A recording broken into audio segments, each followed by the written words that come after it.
Well, good morning. I'm Jeff Coleman. And I'm Deborah Pinkerton. Welcome to Morning Light. Well, Jackson, Mississippi is known as America's murder capital. In the first 8 months of this year, there have been 43 homicides. We'll go to a Christian leader working to reverse that trend. Then the Morning Light panel will weigh in with some much-needed help, and I hope some hope with this difficult and challenging reality. But first, here's a preview of what's coming up later in the show. Human trafficking is a form of modern-day slavery. It involves children, teens, and adults. Find out what a national organization with ties to Pennsylvania is doing to stop this activity. We are learning so much about human trafficking on this program, and I'm hoping our audience is prepared to confront it, because it seems like it is a very real thing. Well, the city of Jackson is named after America's 7th president, Andrew Jackson. He was the tough-as-nails hero of the Battle of New Orleans and dodged a would-be assassin bullet time and time again. His strong personality and fiery temper earned him the nickname King Andrew. But in more recent years, Jackson, Mississippi is wearing a different crown, murder capital of America. And once again this year, it leads with the highest number of murders per capita in the 50 states. Extraordinary. That's amazing. Tragic. Yeah, I thought it was like Washington, D.C. I would have never known that. For years, the challenges in Jackson have been examined through the lens of social and economic conditions. There's been persistent poverty, addiction, fatherlessness, and the plague of violent crime. Now, while the debate rages on about how to control the crime problem, some leaders in Jackson are not waiting for more data. They're taking action right now. They are. And one of those leaders is State Representative Ronnie Crudup, Jr. 2 years ago, Ronnie's dream of providing a safe haven for Jackson families became a reality when he converted a massive 1980s-era furniture warehouse into a mega sports and community complex. Ronnie is telling the story of total dependence on God and the power of prayer to bring hope to one of America's most challenged cities. I think there's a lot to learn from Ronnie. Representative Ronnie Crudup, Jr. joins us from Jackson, Mississippi. And Representative, welcome to Morning Light. As you know, I've been watching what you've been doing now for a couple of years. When I visited you in Jackson, there was still a lot of space to fill in that warehouse behind you, but so many things have happened since. Explain to our audience this audacious dream. First, how many square feet are behind you, and how God has really provided to make that happen. First of all, let me say good morning to you, and it is so good to be with you all this morning. Thank you for this opportunity to be able to share. We are actually in an old Sam's warehouse building that's been converted now to a sports complex. The building is 110,000 square feet, and so it is a massive location with a huge parking lot right here in the middle of South Jackson, where we reside. And so God has been extremely good to us. We have now been in operation legally for 2 years, a little bit over 2 years now. We actually had our a celebration last week, our 2nd year anniversary. And so God continues to expand us and just, make us prosperous in this time. With all the other activity going on, we still had God's blessing on this place. Yeah, Ronnie, so tell us a little bit about the living in South Jackson. When I visited there, it struck me that there were really few street lights. It was dark, physically dark. When I walked into that space, it was just this extraordinary burst of light and felt so hopeful. Of course, you've called it the Ark. But what is it that you see, you're a state representative too, but you haven't really encouraged people to look to government for solutions. Tell me what the power of ordinary Christians is to confront evil, even if they don't have political power or a title. So I've been now state representative for 7 years. And, when we, go to the Capitol for those 3 to 4 months out of the year, we make requests of things to help with the city of Jackson. And so since I've been there, I've seen allocations of funds go to other cities and other places, but the requests we make for Jackson never kind of seem to come through. And so I kind of just got fed up with this same thing and said, you know what, I'm going to just look to my almighty Savior, Jesus Christ, who's the provider of everything, and stop looking to the government. And God has been faithful. He sent us people that could help out with buying courts and, to buy basketball equipment. And that's how we just kind of operated. I had a dream. We had another basketball court that we were operating in, and it got to the point we could not hold all those children anymore. And we said we had to have something larger for these youth because, again, Jackson, South Jackson in particular, is a place, full of, I say a lot of chaos around us. But God has provided an ark, a safe place for these kids and these youth and these families in the community to be able to come and forget about all the other activities going on outside these walls. Ronnie, I want to ask you this. When people are hearing this in Philadelphia, they say, that's Philadelphia. They hear Chester, they hear, that's Chester. You're pouring your life out into young men. You're building houses. You've launched programs for seniors. At the end of your life, there's not going to be much battery life left. You're spending all of it literally with loving your neighbors. Are you seeing the results that you hope for? I know the murder rate is one reality, but what would happen if Christians like you did not engage in communities like Jackson and walked away and moved to the suburbs and said the cities are for somebody else, but it's not for us? Why haven't you given up? Because God has called us to be a light here in dark places. We have to let our light shine, and the light shines most in the darkest times. And so, like I said, God has been good to us. We've been able to transfer and transform this thing to a place where young men can hang out, but also families. We have a lot of families who've been able to come here for our seniors class, and they enjoy it. And so everybody cannot move out of these areas. So God has put people like me and others in place to be somebody in the forefront to make this change happen. And so we've been able to see a real progress. We've had a lot of young men and young women who've gone to college from here, who didn't have any hope at one point. Matter of fact, one of our testimonies, I think the picture, the image you're showing is a young man named Steph. Steph is 24 years old, and he decided, you know what? I had some college eligibility left. And he's now, I think, in Oklahoma playing basketball. And because he finally saw, you know what, I got to go ahead and make a change in my life, Ronnie, and do something good. And so we've been seeing those type of things. I'm going to have to let that be the last word. You are a testimony to God's grace and power. You're an inspiration to me. And thanks for your friendship. And God bless you and what you're doing in Jackson. It's such an encouragement to us here in Pennsylvania. Thank you so much. God bless. Thank you, Ronnie. Well, we now turn to our morning light panel to go a little deeper on the issue of what to do with cities that are so challenged with crime and poverty and addiction, all the kinds of things that Ronnie is talking about. Pastor Nick Pine, you live in a city that has just experienced a horrific shooting, 3 police officers. We always toggle in these moments between what we believe in the gospel. There's hope, there's light, as Ronnie said, light in the darkness, and then total despair and saying, but my gut tells me I should just lock my doors, drive through the city, drive around it, not take that exit. Why do we stay in cities? Why do we care? Why should we? Yeah, well, I think it begins with what we understand the scriptures teaching us about the inherent value of every human being. Mm-hmm. The scripture teaches us that every human is created in the image of God. We have a vocation and therefore an inherent value.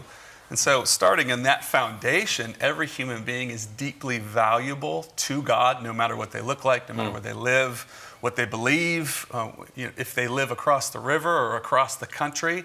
There's an inherent value that God sees them with. And on that foundation first, we should care. Beautiful. Allentown, Reading, Erie, Philadelphia, Chester, Harrisburg, Allison Hill and Harrisburg. Every one of these places, though, Luke, there's life. Mm-hmm. There's a little light on somewhere. Yeah. What is your sense of why we have to stop and rethink, perhaps, our, in many cases, flight to the suburbs, and think about how we love and engage neighbors in the city? I feel like when humans come together, things happen. That's a generic statement, but there's a reason that young people want to move into these kind of rundown districts and paint murals places and do little, garage band shows and stuff like that. It's at the same time you have people coming together and clashing and anger and violence and all these things. You also have people coming together and making music and art and living. Is this reflection of vitally of the image of God? I think it is, and I think that it's hard for us to hold that like polarity. That like if you want to go see the art show, you might also hear gunshots. Like that's crazy, right? But like there are less art shows in the suburbia, area. Like it's just true, Okay, but there are a lot of people, a chorus of people, and it's logical and it makes sense. But your number one job, Luke, is to protect your children. Absolutely. So you've got to look at the odds, look at the statistics, find the safest neighborhood, and move to that safest neighborhood. Yeah. That's our instinct. But this running to the fire idea with Ronnie and others is so counterintuitive. Yeah, I think for me, it's like if you're going to run to a fire, you need to know what you're doing, right? Like you don't just like. You become a volunteer fireman and you like train and you figure that out. You don't just like, oh, there's a house on fire. Like some heroes do that, but it doesn't always go well for them. So, I mean, we have family that lives in one of the other most dangerous cities in the country, and they're always like, you should move here. Like, come on, live here. And it's a hard, like, just being honest, it's a really hard discussion because we love that family. We love to be close to them. But we also say things like, do you hear the stories that you're telling us? Yeah. Like we don't have that in like Lemoyne, Pennsylvania. Right. Like we don't know, like none of this happens, in our faces. So it's a tricky, I'm not trying to say I'm like the guy who's running into the fire. Yeah. But Nick, how do we soften our hearts to this? How do we, if we've gotten so kind of programmed to think safety first, protect yourself, lock your doors, screen, protect, and we look at we know there's need there, and we see people like Tannen Herman and Josh Robertson, who we have on this show a lot, going into those places. How do we, last 30 seconds, how do we soften our hearts towards the city? Yeah, well, I think Jesus gave us one of the most important teachings for every follower of Jesus to follow. He called it the greatest commandment, which was effectively two parts: to love the Lord your God with all your heart, soul, mind, and strength. And the second is just as valuable, to love your neighbor as yourself. And if we're only focused on me and mine and preserving and protecting, and that's valuable, but just protecting what we have, we're actually missing a vital part of what Jesus instructs us to do, which is to love our neighbor. And he follows that up with the parable of the Good Samaritan, giving a story of a person who was not technically one of God's people, but at the end of that story, a story of a person reaching out with compassion and love to somebody who is in need. Jesus gives us a direction: go and do the same. No matter what your neighbor looks like, where they live, where they've come from, what they believe, go and do the same. Final word. Thank you. Very, very much. Very helpful. Well, coming up on Morning Light, Zoe International is on mission to end human trafficking, and they won't stop until every person is reached and rescued. You're going to hear how you can join the fight. You're watching Morning Light right here on Lighthouse TV.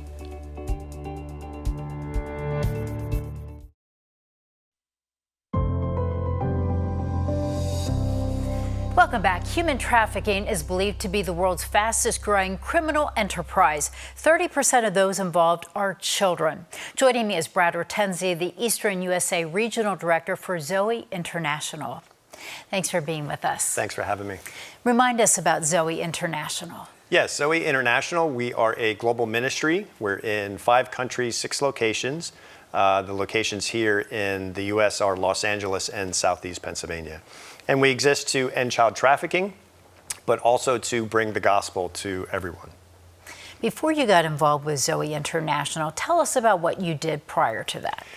Yeah, so I was a detective in Ephrata, Pennsylvania, mostly with a high concentration in child sex crimes. But my last 8 years there, I got on a federal task force called ICAC, Internet Crimes Against Children. And with that, mostly my part was an anti-child pornography investigative thing. So I would be going online undercover in a number of ways, but in essence to find those that were willing to trade child pornography. And really part for that, that's why I ended up where I'm at. My heart started breaking for children, seeing the exploitation in amazing numbers. And God started calling me, both me and my wife, to ministry kind of simultaneously while this was happening. So what did you see?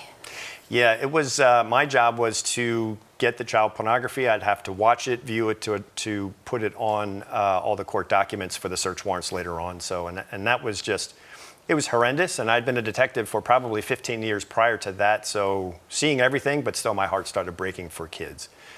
Just the sheer amount I didn't have time in my day to address all that I was seeing. So there was a lot that I only could get to what I could get to. And that's how much we were seeing of it. Wow. I mean, it's heartbreaking. And I think many people don't realize that it's right in our backyards. Absolutely. Yeah, absolutely. In a small area like we were, we never thought we'd see the numbers that we were seeing. So from this point on, you felt that you needed to do something more.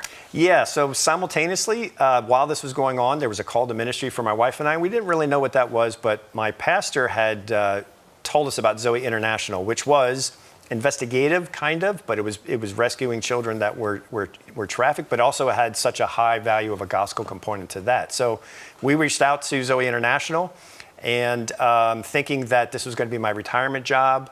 But once we were invited to Thailand, where the founders were, once we got there, and I expected to see children that were just torn apart. But I saw children that had joy. A lot of the children that we interact with there end up finding Jesus, and their lives are just transformed. And that was just this bright line moment for me, like, what is going on here for this? And that's a part of what I didn't see working law enforcement here in the States. I didn't always see that restoration part. So I took an early retirement, and we were missionaries in Thailand for my first 5 years with Zoe, worked there in Southeast Asia. How do you see that this ministry is making a difference? It's amazing. I got a absolute frontline seat to watch Jesus do his thing. And I have been on investigations where actually watching the child get delivered, working with the police to get that child out. And then that child ends up coming back to Zoe because we are a full restoration and with the government accredited restoration home. But watching Jesus get a hold of that child. So now fast forward a couple months or 6 months later, I'm in a worship service with that child and watching that child raise her hands because she's now restored. That's why I do what I do. Absolutely. There's just nothing like it. When I first saw that on our first scout trip, I just remember saying to Jesus, like, whatever you're doing here, I'm in. I just want to watch this. Wow, that just must be amazing to see them standing beside you and worshiping and thinking about where they were 6 months prior. Absolutely, absolutely. They must feel so grateful. Yeah, and it's a really unique relationship, just watching Jesus do his thing. You know, there's only so much as us as believers that can do. We can just do the work, but watching him, and I'm often asked, what does that look like? Or what have I learned through this work? I've been doing it 11 years now. And for me, it's caused me to fall more in love with Jesus because I see the duality of Jesus. And I never really saw that before. This fierce warrior to rescue, and then that fierce warrior turns into a tender daddy during the restoration phase. And that watching that whole thing, knowing he did that for me, but watching that whole thing take place with the children just has made me fall deeper in love with who he is. Oh, that is wonderful. Brad, we do need to take a break, but we do want to talk to you in our next segment. Coming up next on Morning Light, as you just heard, Brad does have a law enforcement background. Next, we will hear his faith journey.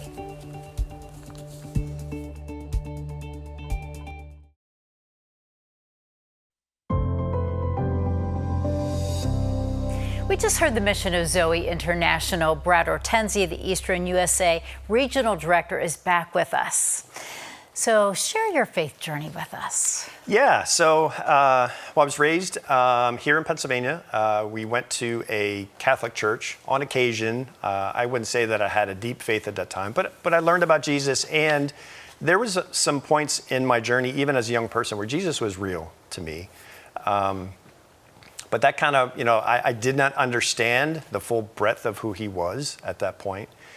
And then just fast forward, just going through life, doing life. And with my wife and I, we felt a calling to something. We felt, that we were missing something. Not exactly knowing the full breadth of who Jesus was. So we just ended up going to a small church in Ephrata. And that church just did an amazing job of teaching us who Jesus was, showing us what it means to be a disciple. And they discipled us and just brought us around the journey. And there's, just a moment of through that journey when we felt just this realness of who he was and absolutely moved from any type of religious kind of component to a real relationship with him.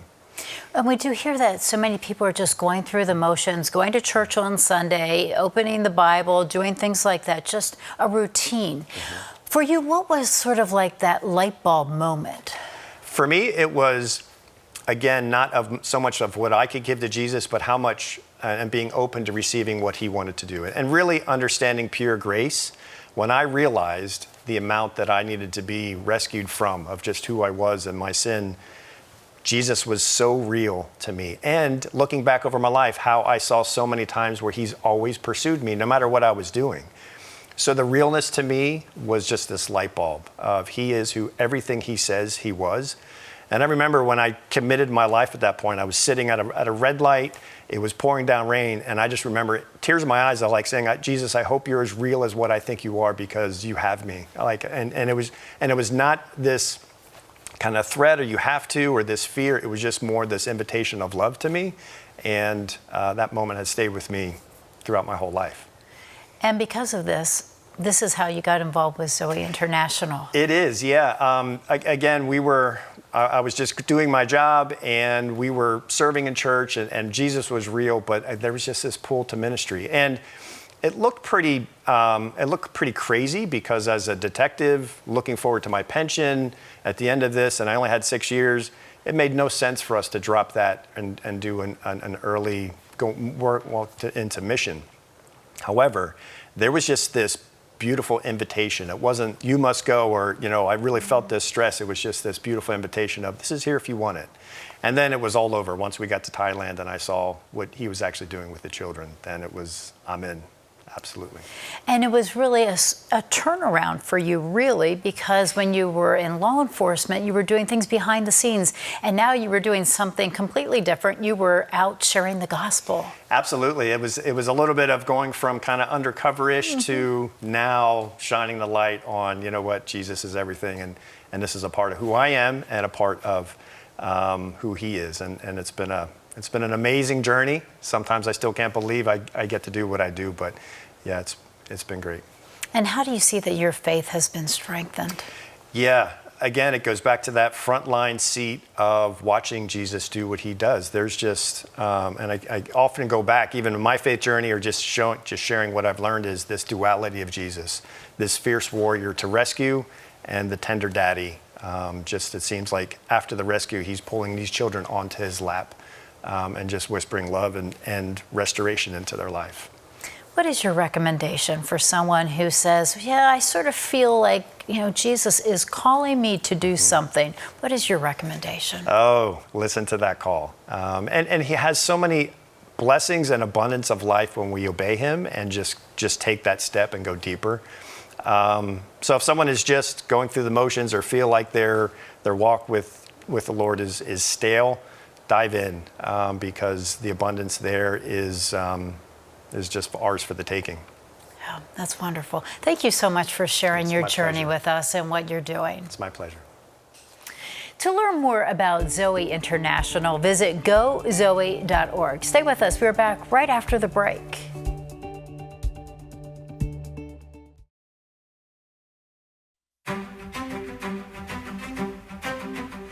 Welcome back. Coming up tomorrow, a special encore presentation. During the summer, Sight and Sound Theaters in central Pennsylvania invited Morning Light for a look behind the scenes. We spoke with the founder's daughter about Sight and Sound's mission.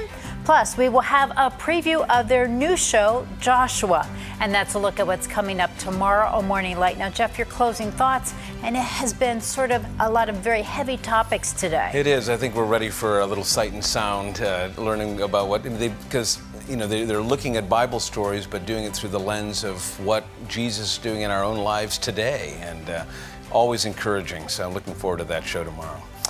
Well, why did we talk about so many dark and difficult things over the past few weeks on Morning Light? Why do we do it? We talked about the murder of the Catholic school students during a live mass. We talked about the assassination of a husband and father during a speech on a college campus. And then, of course, we had days of challenging conversations about the deaths of those 3 courageous police officers from right down the road in York, serving a routine arrest warrant. And what could possibly give us hope or encouragement by visiting the murder capital of America? What can we learn from communities like Chester and Philadelphia and all across the country where the light of Christ is on in the midst of extraordinary darkness? You heard what Representative Ronnie Crudup said this morning, because wherever there is darkness, the light of the world himself, Jesus Christ, is right there to challenge it. And not just him. He's deputized us, you and me, his followers. You are the light of the world, Jesus says. Every day on Morning Light, we look at the hard things so we know where to shine our light, to pray, to work, to forgive, to love, to heal. So after all of these hard days, these challenges we have just come through and will still go through today, his light has never been brighter. So with that, be encouraged. For Deborah and the entire Morning Light team, I'm Jeff Coleman. Thanks for spending your morning with us. Be a light today. Check on your neighbors. And then, God willing, we'll see you again real soon.